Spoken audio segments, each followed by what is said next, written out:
My name is Julie Botsford, and I'm a medication safety pharmacist for Munson Healthcare. And one of the areas of my focus is pain stewardship, particularly related to opioid safety. Here at Munson Healthcare, we've really taken to heart all the lessons from the opioid epidemic to do a better job of managing acute pain in our healthcare system. When the body experiences pain, a lot of different things happen, but signaling happens. So if you get your toe stepped on, it's going to send messages up to your brain that that's a painful experience. The medications that we use to treat that are geared towards blocking the transmission of that signal to the brain and helping with that inflammation so that pain is decreased. Acute pain is usually defined as pain being less than a month in duration, and it's usually the result of a trauma to your body. You know, if you have surgery, or it's like an accident where you've done some tissue damage.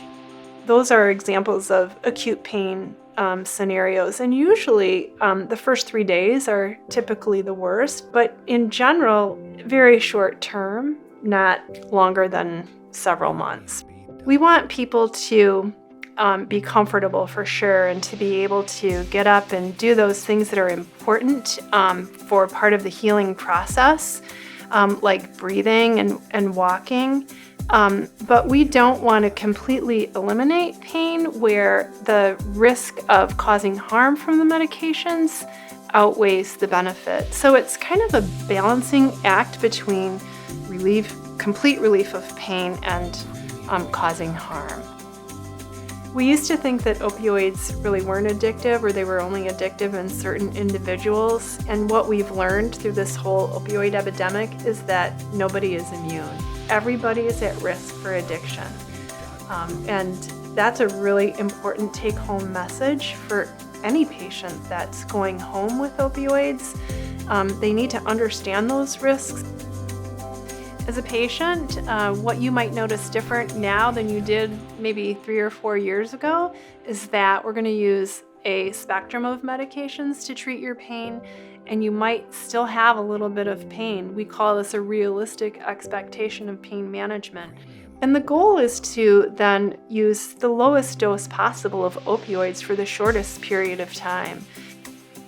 Some pain is a healthy message that your body's telling you it's healing, and so it's not necessarily a bad thing. We want people to be comfortable, of course, and not suffering, but there's so many things that go into the whole pain picture. We know that there's a lot of things we can do that are non-drug related, even just elevating a limb or applying ice or heat. And mindfulness exercises and meditation can all really help. Then we have our non-opioid drugs like Tylenol used regularly around the clock, and non-steroidals, topical medications.